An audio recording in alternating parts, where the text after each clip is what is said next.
baby Ivy is listening so well. She's a good baby. She's not crying. Amen. So, I will address this to the parents, of course. Kuya Leo, Ate Rachel.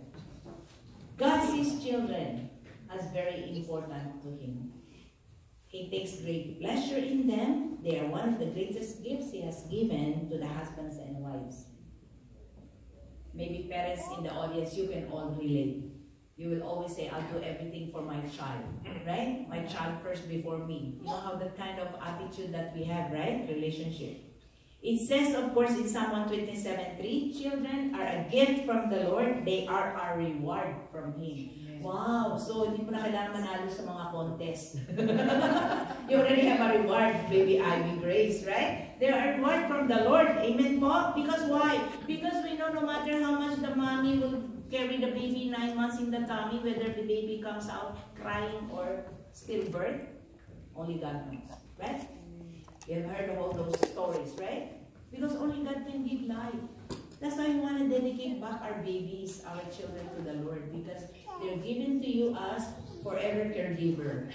Amen? Amen? Lifetime caregivers for Ivy Grace. Amen po? So, this is the reason why you are here today and you set aside this special day for the Beluga family. Their joy and gratitude to God for giving them a precious daughter through Ivy Grace. We are greatly honored for the opportunity to witness that Kuya Leo and Ate Rachel are decided to dedicate their baby Ivy Grace for the sole holy purpose of the Lord. Amen. When the time comes and Ivy Grace will say to you something about serving the Lord, they will not say no. All out for the Lord. Amen. Amen. Right. So here I want us to understand all this commitment by the parents first. Dedicating a child acknowledges God's sovereignty. And not only over the child, but also over mom and dad. You present your children before God and His people asking for grace and wisdom in carrying out their responsibilities. The responsibilities involve the following, maybe in a nutshell, not even everything I can write down. Training up Ivy Grace in the ways of God. Being an example of Christian living, both inside and outside the home. Providing for, nurturing, and protecting Ivy Grace.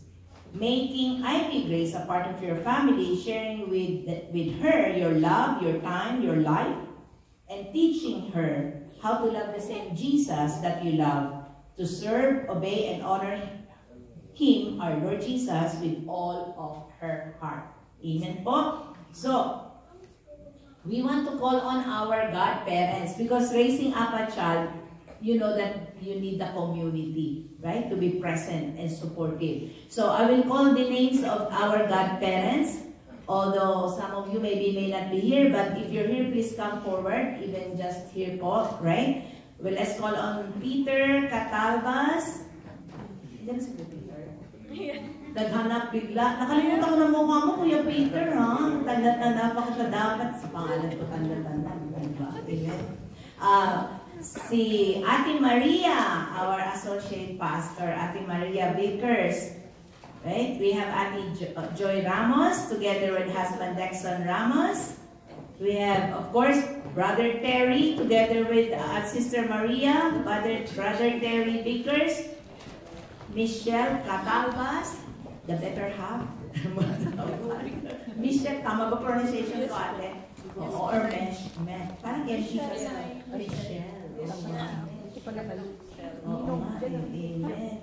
Joanne Juan and Jeffrey Juan. Yan. And Apple Green Mangawang. Tama ba pronunciation ko kay Kuya Chris? Christian Mangawang. Yan. Yeah, please come forward po here as godparents. And it's time to be recognized. May Nui. May. Tama ba? Nui. Ayan. And Albert. Welcome, Albert. And Annabelle Lebanon and Arnel Arenal.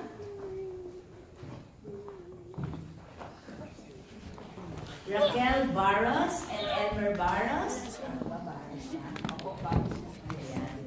Si Ate Jubilin Harris. Yes, Josephine. Yan. Si Kuya David Go. O, ang son ng ating Pastor Primo, and Hannah Mangawang. Asa na si Hannah? Sa kaya mo, di ba makita ko siya tomorrow as she's working. Marie Chris and Rodel Pique. Yan. Mary Grace Sonyo and Cheryl Ariarte. Maurice Fernando and Jaisel Ann Lianza. And Jose Francisco Menla and Agnes Menla. And Auntie Esther Zoe Go. The youngest Nina. The youngest godmother. Amen.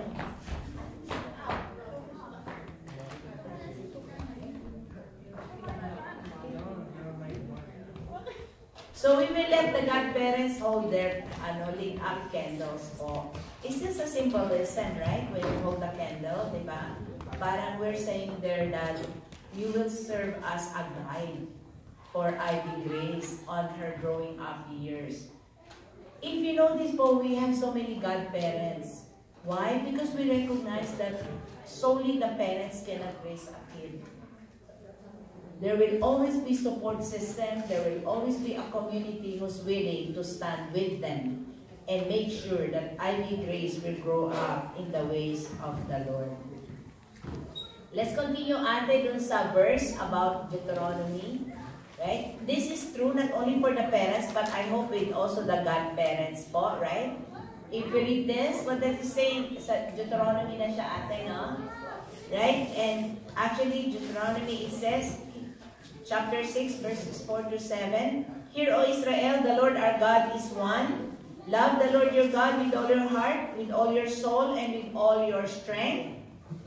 These commandments that I give you today are to be upon your hearts. Impress them on your children. Talk about them when they sit at home and when they walk along the road, when you lie down and when you get up.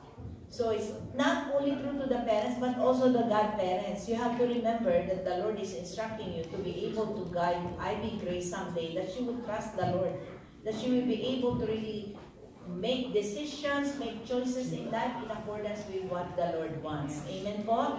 And as you are holding lights, of course, right now, we always remember that the Lord Himself reminded us that He is the light of the world. Amen po? When there is light, darkness flees. Correct? If this room right now, we turned off all the lights, right? And then when you turn on the light, turn off, so dark, pitch black, dark. And then when you turn on the light, suddenly, of course, there's no darkness. You cannot find anything anymore about darkness. It's the same thing with the world, right? Of course, Jesus is represented as the light of the world. But we know that Satan is on the darkness side, right? So when Satan is operating, you invoke the presence of the Lord so that light comes into your mind, to your heart, so that you're making right choices, you're making wise decisions in life, and you're able also to lead your family and your godchild, Ivy Grace, to the ways of the Lord. Amen po ba? Very important po yan. And Kuya Leo, there's an instruction for you from Ephesians 6:4. It says, Fathers, and all the fathers here, do not exasperate your children. Instead, bring them up in the training and instruction of the Lord. Now, what is interesting here? Ano po ba Tagalog ng salitang exasperate? Huwag mo daw konsumihin yung anak mo. Hallelujah! Hallelujah! Yung nanay at tatay nangungusumi doon sa anak. Ano po ba yung sabihin? You know how it is when children are growing up, right? And when they're getting to that age where they can argue with the parents, right? There's a tendency for you to have two different opinions, right? And then sometimes the parents will just say, you're a child of ours, you listen, you follow, period. No more arguments, right? We cannot be like that. We want to develop a kind of open communication so that sometimes there's some wisdom of the younger generation that we do not know as the older generation. You know what I mean? So we're willing to learn from each other, but at the same time, the authority is still the parents. That's why in the Bible it says what? For children who are present here, honor your father and your mother, and you shall have long life. It is the command of the Lord with a promise.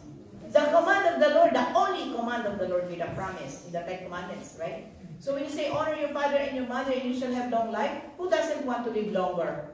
You want to enjoy life on earth, but at least the good thing is you are secured with your eternity if you have accepted Jesus as your personal Lord and Savior.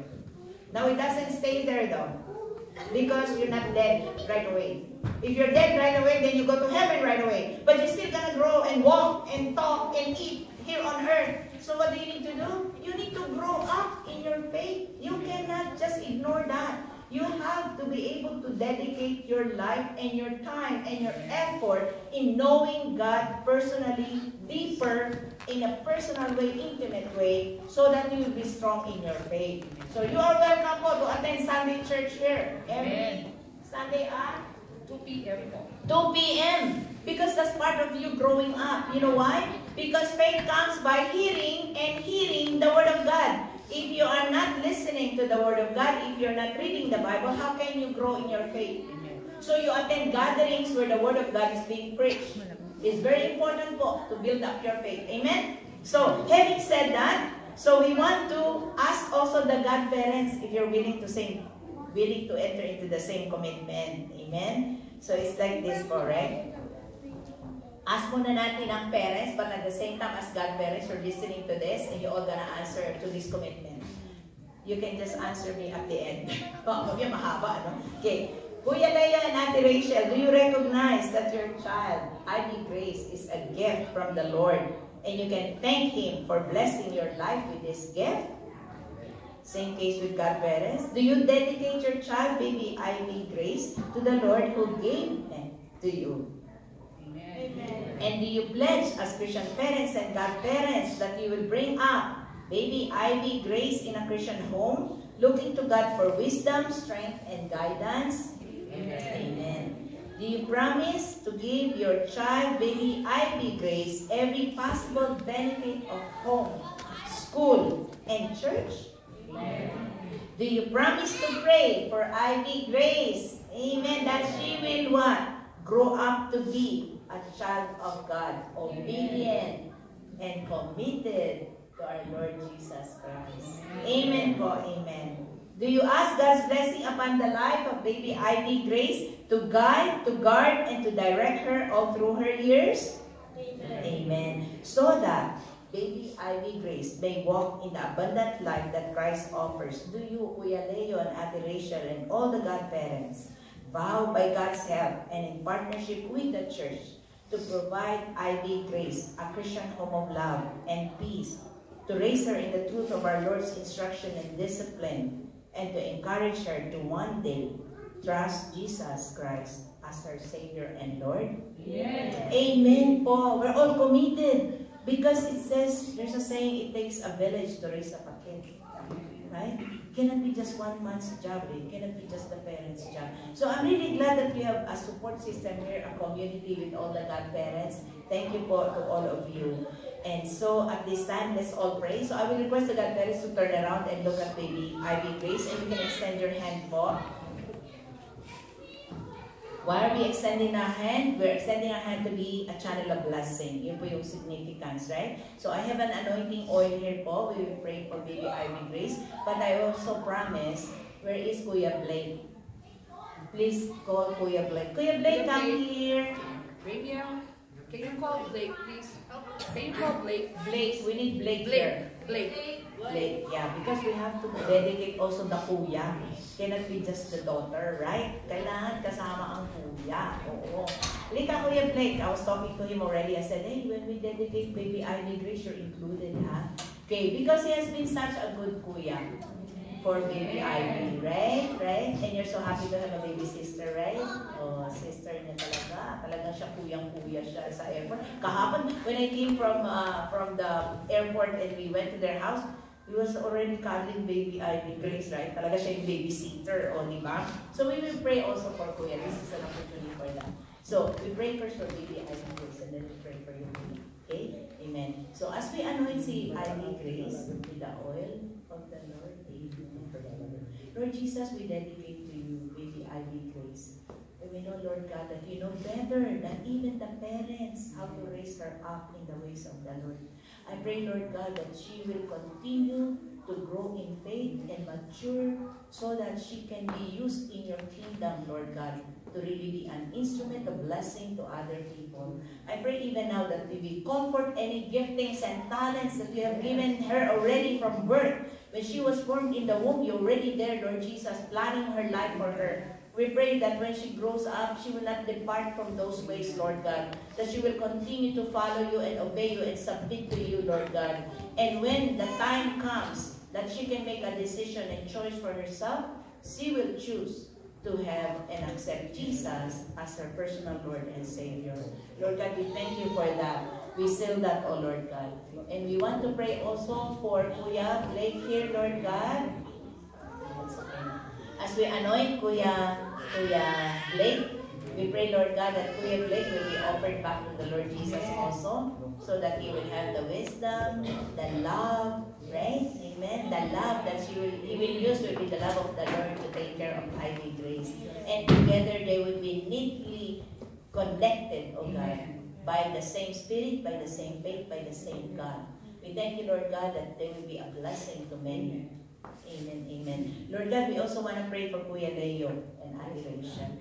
Lord God, as parents, we know that it's not easy to be parents, Lord God. But even now, I know, Lord Jesus, as they acknowledge you as their personal Lord and Savior, as they have submitted their lives to you, they will always consult with you as to the lives of their children, oh God.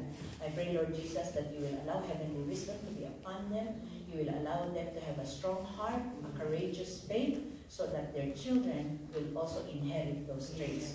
We thank you, Lord God. I pray that together as a family, you will use them as your instrument of blessing, and you will use them to serve you in your kingdom, Lord God, so that more souls will know the Lord Jesus Christ, who can give us freedom, who can give us peace, who can give us joy, and who can give us love. We thank you, Lord God, for this opportunity that you have given us. Truly, let your name be exalted. Let your name be glorified in all this ceremony, oh God.